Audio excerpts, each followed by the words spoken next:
Okay, we're going to have Richard come up next. This is Mr. Always Right Schuricht, and he's going to talk about, we want to increase the number of people that feel comfortable umpiring, and we want to make sure that Richard's going to go over some of the things that, some highlights of things about it. And then during the season, we're going to try to pair you up with one of these guys, either he or John or Dale, and eventually turn you loose and do a whole game, so that by the time we get to Ohio Cup time, we'll have a bunch of people that feel confident and can do some good umpiring. So, I put that on. Okay. What was that smart remark? I heard that. Okay, we're going to start off with the exercises for the umpire. The first one, as you know, is this one. You have to hold it, and that's striking the match to light the cigar. You got that one. And then, of course, the second one is this one. Work up your cup a little bit. Well, you can try that the night before. Okay. There. I'm not done yet. Wait a minute.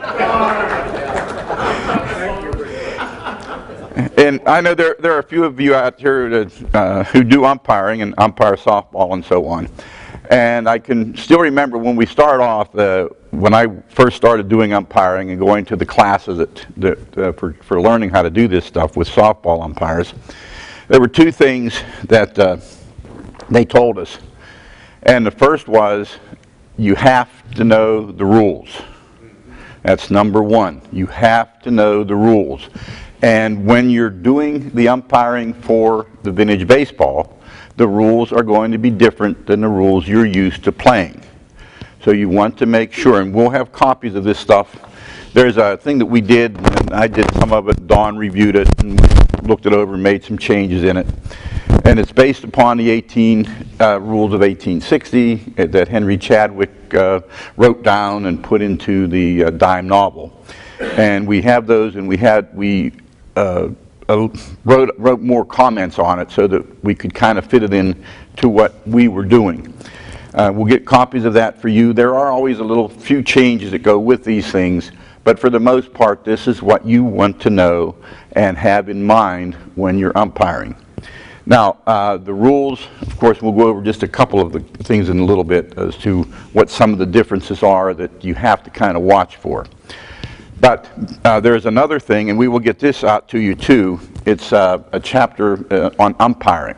And this is a compilation of things from different authors who addressed the issue of umpiring for vintage baseball. And it's very complete. It talks about everything from costuming to, well, everything about it, all the way through the umpiring process. When we umpire for vintage baseball, for us, the umpire, in the first place, after you have your outfit, and you should have an outfit, and you know what I wear, most of you who have played. It's not this one, but it's a suit or a coat or a vest and a shirt and a tie and proper shoes and a proper hat. The hat should be something that has a fairly wide brim because you're standing in the sun. And that is the kind of outfit that you would want to wear. And you will see this. Dale has something he wears. John has something he wears. And, of course, everybody has something that's the same or a little pretty much the same, though, for the 1860 rules. Now, the idea of the umpire back in the 1860s and so on was that it was a position of honor. The umpire was chosen, and on certain occasions, many occasions actually, they would have what they called arbitrators. And there would be three. We don't use this, but there would be three. Two would be tally keepers, one from each team, and a third selected kind of by the other two, basically, or the two captains or presidents of the clubs, to be the third and be the umpire. If there were questions at that point that were on a call or on a play, the three would decide. If they could not, no one could figure out exactly what happened, the three would decide, and the majority vote ruled. Back then also, the umpire, and this is what we tried to do from the beginning, and we've gotten away from it a little bit, but I would hope we would be able to get back to it. The umpire is basically a communicator with the cranks, with the crowd that's watching the game. It is not vitally important for the umpire to make a lot of calls. The umpires did not do that. The players called the games themselves. The umpire would make decisions if it was a questionable call, or in certain circumstances where a call was necessary to help with the game as we're going along. The umpire really did not make a lot of calls, but he would make calls. So we do it, we'll call safe or out or so on, but you do not use arm signals. The umpires back then did not use arm signals. They simply made the call. And they made the call, for the most part, in a voice that was that the person could hear. So if there's a play at second base and the umpire has to make a call, you have to make the call so the person at second base can hear you. So practice your diction, practice your yelling, and make sure that you can get that kind of a call out as you are, if and when you have to make the call. There are two times that they talk about in here when an umpire must make a call and make the call immediately. And that's all, just two times. The first call is the call of whether the ball is foul. That's number one. When we play, there is a rule that says if a runner runs from first base to second base, let's say, and the ball is foul, he must return to that base before the ball gets to the pitcher and then gets to the base. If he does not, he is out. It's just like any other play that the ball is hit fair and the play is made to first base. But if you take off and run from first to second base and the ball is foul, you must return to your base. You are in jeopardy of being put out. It's not like today's game, where a foul ball is just a foul ball.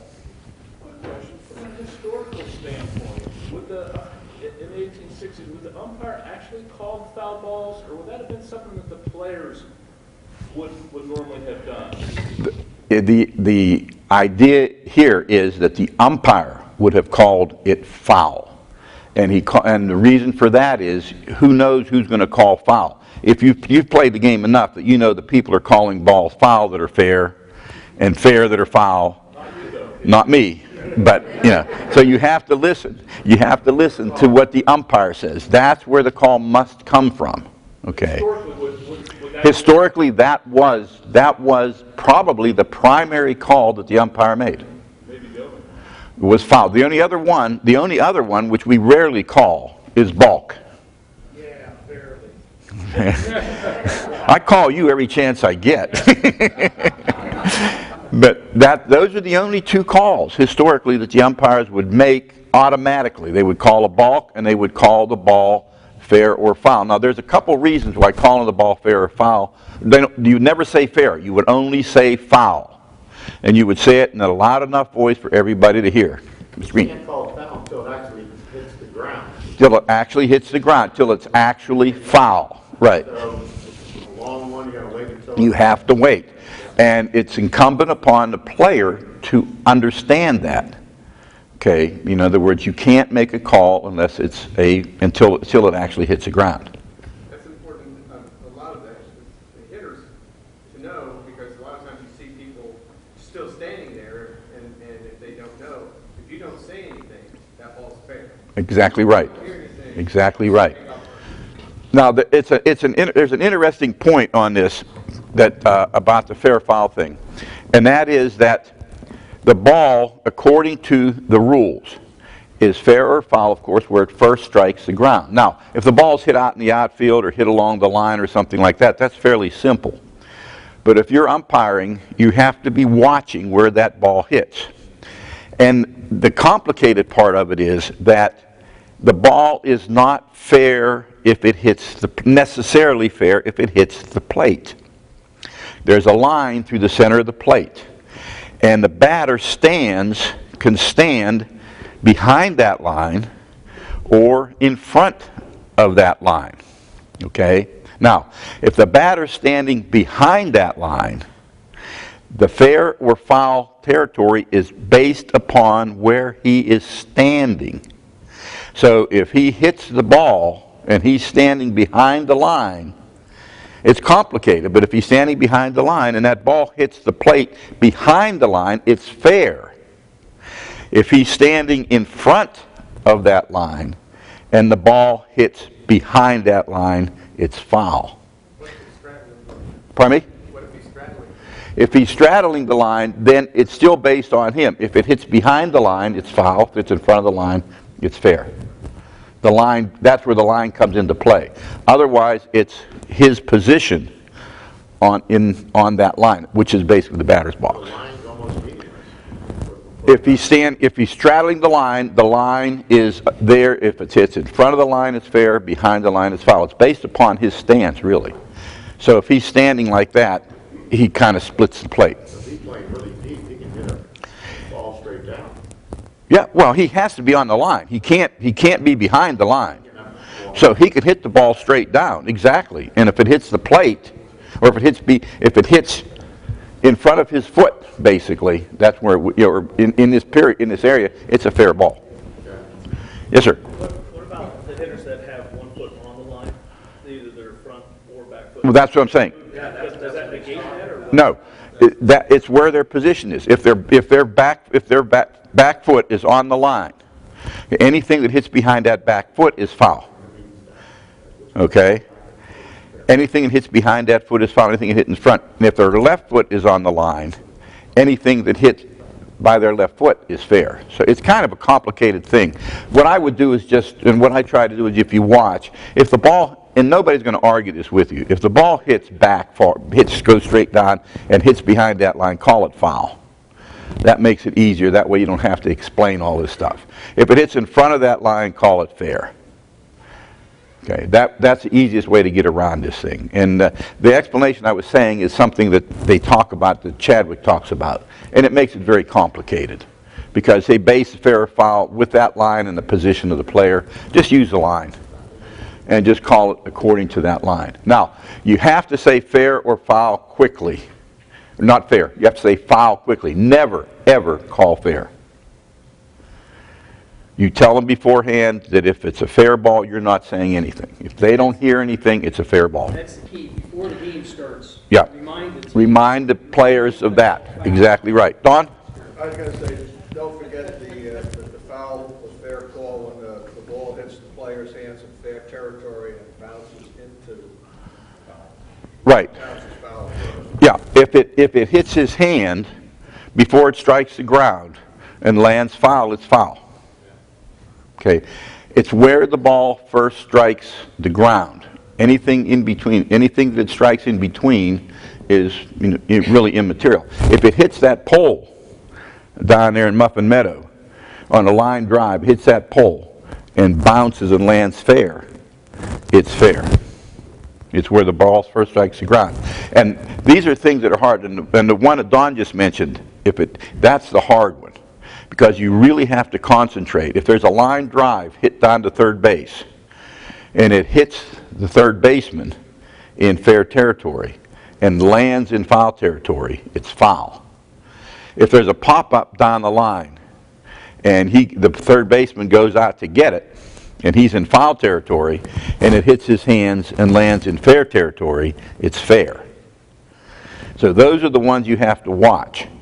And you usually don't get that so much in the outfield, because the players are supposed to be playing in the center of their field, and unless it's a really high hit ball right down the line, they usually can't get to it in time. But you do have to watch that and keep that in mind, that ball has until it touches the ground, it's just in play. It's not determined yet if it's fair or foul. The other thing that you mentioned there, Richard, about the college make on a ball for the pitchers. Right. We all know what a modern ball is. What is a ball in Make sure you repeat the questions. Yeah, the question is, what about the balk? What is, what Tracy asked, what constitutes a balk in vintage baseball? It is a hesitation. Once the pitcher begins to release the ball, a balk is a stop, or hesitation or a change in the delivery. Once he starts going with that ball, and it's underhand, once he starts going with that ball, he has to complete it. Now you're saying once his iron begins going. Once he starts the pitch, he has to complete it. If he comes back and he goes like this and he starts, that's fine. But once that hand starts to come forward, if he stops, if he jerks it, to try to fool the batter or confuse the batter, and comes up and does something like that, that's a balk. Okay. Remember the pitcher's job in vintage baseball is to get the ball to the plate where the batter wants it. He has no reason to be there except for that purpose, to get the ball where the batter wants it to hit the ball. And this is one thing too, another thing that we should start doing a little bit more. And this is incumbent on the captains and on the pitcher and on the umpire. And that is one of the things that have spectators leave our game, is when there's 10 and 12 and 15 pitches to the one batter, because the pitcher can't get the ball over the plate. When that happens, if you stand and watch the game, after about 2 batters like this, people start walking away. We're telling them, and the information we give them tells them, that this is a game of hitting the ball. This is a game of running and fielding. And here, the pitcher's job is to, and it says right in that stuff we pass out, that the pitcher's job is to let the batter hit the ball. If the batter isn't hitting the ball, the people leave. Invariably, they will walk away. Along the lines of the ball, could you elaborate on the consequences of a ball? Okay, the consequences of a balk are just like today. The runners move up a base. What if there's no runner? Then it's nothing. It's just a balk. A balk is called, because there are some teams that have insisted that their batter takes first. No, there's no consequences on that at all. That's not the case. So on the same lines as the pitcher putting the ball in, if you realize that, say, a pitcher is having trouble, I think it's also a responsibility to instruct the batter to swing it if the pitch is close. Don't wait on that perfect pitch. Right, yeah, you have to swing. I mean, if it's close. And the other thing is there was a rule put in specifically to meet this, and there was a problem. There's nothing in these early rules that say anything about a player stealing. The words isn't even mentioned. But it does refer to a batter taking a runner taking the next base. And that would occur when we think, because there's no other reasonable thought for it, when the catcher missed the ball. Okay, and so the rule was put. Go ahead, Andy. When the rule was put into place, that the umpire, if there were repeated good pitches, the umpire could warn the batter and call strikes on the next good pitch. Now, this was done for the reason that the batter, if he had a runner on base, was standing there waiting for a pitch when his partner out there, when his teammate could go to the next base. So he would stand and take good pitches waiting for that to occur. Okay. Now, so the rule was put into place specifically for that reason, to cut that down and to do exactly what I just said before, to make sure the game speeds up. The games where we have many pitches, and they're bouncing and they're high and they're inside, they're low, they're all over the place, that kills the game for the spectator. And this is one thing that we really have to watch and really have to work on to make sure that the pitches are good. Dennis. Go back to the fair foul thing. I think I just happened to be like a little dribbler in front of the plate, and you don't call it because it's fair. But both on the other side think it's foul, and they just carry on. You just let them carry on other things. Yeah. How do you mean carry on? They get upset? They just go on to the next pitch and they on to the next play. It's like they hit it and it's a fair ball, but you don't call it anything because it's a fair ball. But both sides think it's foul. So they pick up the ball from the pitcher and they want to go on and keep playing. You just stand there, you wait, because, you know, there's nothing, you know, and somebody's going to be out. Somebody's going to be safe or somebody's going to be out. I mean, they're just going to carry on as if that was a foul ball. You're not going to do anything. Not going to do All anything. he's saying is, what if nobody picks the ball up and makes a play at first? Someone's got to pick the ball, throw it back there early. Yeah. I didn't call a foul ball. Uh-uh. You don't say anything. You don't say anything. More than likely, somebody's going to realize it's bad. Yeah, sooner or later, somebody's got to realize that and say, throw the ball to first or touch him or do something. Yeah. You don't say straight Both to the sides line. think it's foul, so they just want to carry on and go on to the next pitch. But you didn't call it foul, Right. so, It's a fair ball. yeah, you let them go. Well, this is part of the umpire's responsibility. When, before the game, you get your captains together to go over the ground rules. One thing you want to make sure every time that you tell that captain that if you do not hear me call foul, it is fair, and I'm not going to do anything until, if nobody's going to make a play on it, I'm just going to stand there until somebody wakes up enough to make a play. Usually somebody will say, Yeah, that's right. It's fair, yep. I think what Dennis is suggesting is that the teams go ahead and make that next pitch and continue on with the same manner as if it was foul. Then what do? Now you've got another pitch, he possibly hits the ball. You don't do anything. You don't do anything. Well, that's it. You just overlooked it then, essentially. Well, what you should do is there's somewhere along the road, something's got to happen with that. And if I was the umpire and that happened, I'd just walk away. Yeah, go tap another drink. I'd just walk away. But that's not unusual for you to walk away. And somebody's going to have, somebody's going to have to realize sooner or later that something's there. Don't say If it, straight to the line. yeah, no. Yeah. If that happens, and nobody's complaining and nobody's griping, just go ahead and play the game. Just go ahead and play the game. And that next pitch, takes care of everything else.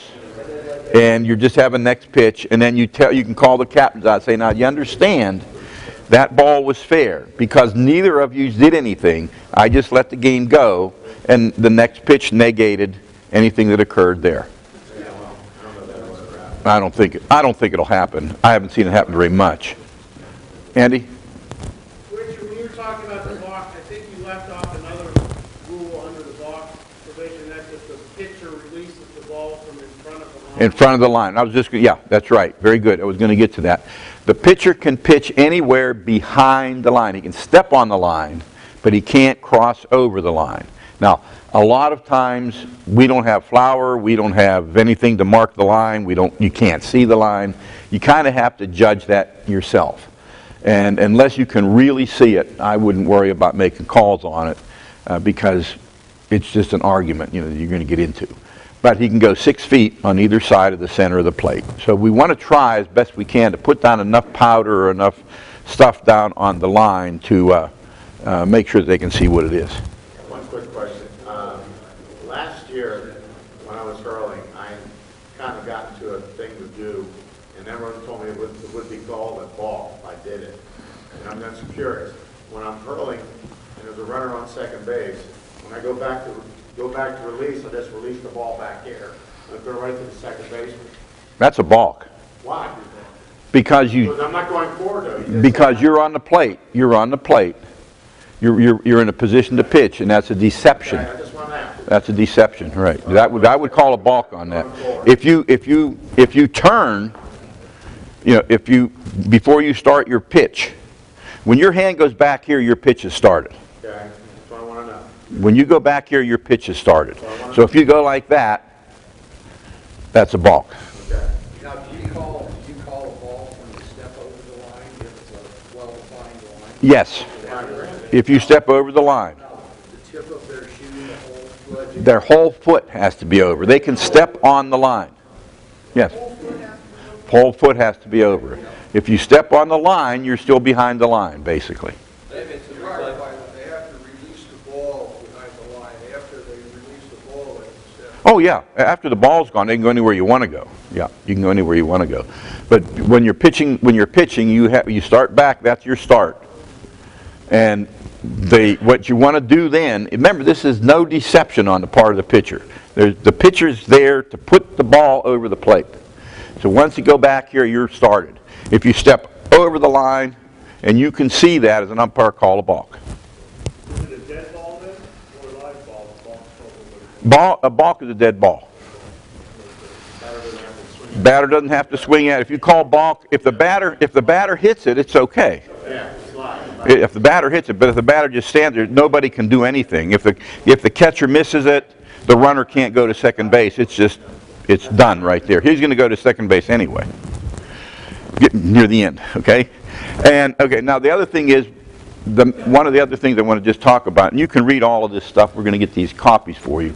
One of the other things you really want to make sure you do is communicate with the crowd. Explain what's going on, because they really don't understand. They don't know what's going on for the most part. And if you make a call, tell them why you made the call. Tell them that the ball, for instance, if a ball's caught on the second bounce and it's real close, you will say, if the ball had been caught on the first bounce, the batter would have been dead. The ball was caught, in my opinion, on the second bounce. Therefore, the runner is safe. The ball is in play. The ball is, the runners can advance. So you can do along that line. But the big thing is too, and again, I would like to see us get away from making calls every time. At the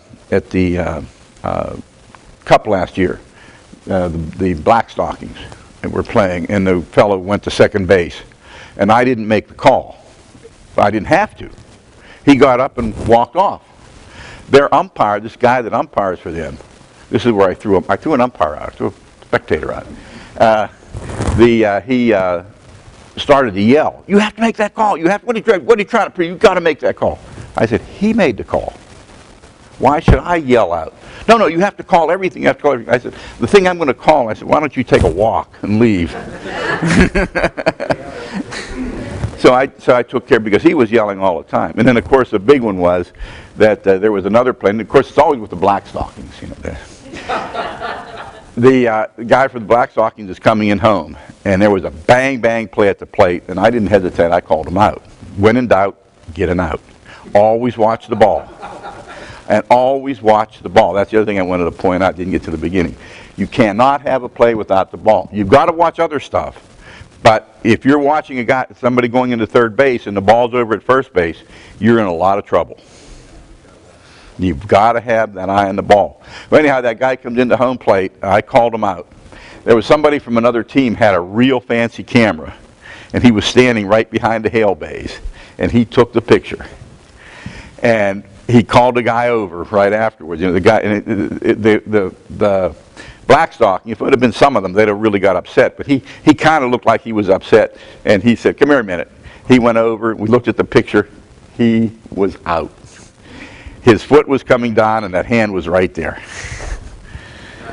And now I'm smiling. And the guy, and what happened was the guy from the Black Stockings looked at me and says, "Now I know why they call you always right." So that made the day. But umpiring, we need you to umpire. Would like you to umpire. Again, what Jim said, if you want to umpire, you'll get this information and come and umpire with us. What we'll do, Dale and I and John, we'll watch you. We'll let you do it, and then we'll kind of coach you as you go along. And umpiring can be fun, and you get in arguments once in a while, but basically you shouldn't. And the one thing we like to see the Muffins do is you make the call. If you're safe, you're safe. You can stand there. If you're out and you know it, don't try to con us. Get off the base. Shake hands with the guy and say you made a great play, and be done with it. That's the way the vintage baseball should be played. Now, it changed quickly after the 1860s. It changed quickly. But that's the period that we want to kind of demonstrate, I think.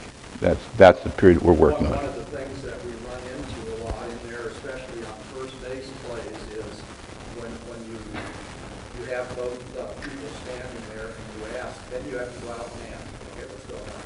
Well, I wasn't paying attention. I was just running. I was just concentrating on the ball. then the umpire makes. Then you make the call. Yeah, I mean, you have the authority to make the call. And you can make the call, and then, but when you make that call, when you're going back to your position, and again, your position, if there are cranks around, try to move your position around so you're close to them. So you can actually, while the game's going on, you can actually talk to them. And do it on both sides. You know, there's no rule that says you have to stand on the right side of the bat or stand along the first baseline. If there's more cranks on the third base side, go over and stand on the third base side, so that you can communicate with them and tell them and try to keep their interest. Because remember, they're watching this, nobody's telling them anything, you can. What's your opinion on the Clodbusters rule on a runner being forced out of second base and a person scoring, that if the person scores before the force out is made, they count the eight? That would just be an interpretation. Okay. If it's a no play, now, if it's How do you see it, though? I mean, if it's a forced play, you're looking at the runner and the ball. right. Well, that's the other part you have to watch. You have to be there to look. If it's not a forced play, and he crosses the plate, the runner's safe. If it's a forced play and it's a third out, a run cannot score. That's clear in the rules. Even if he crosses the plate.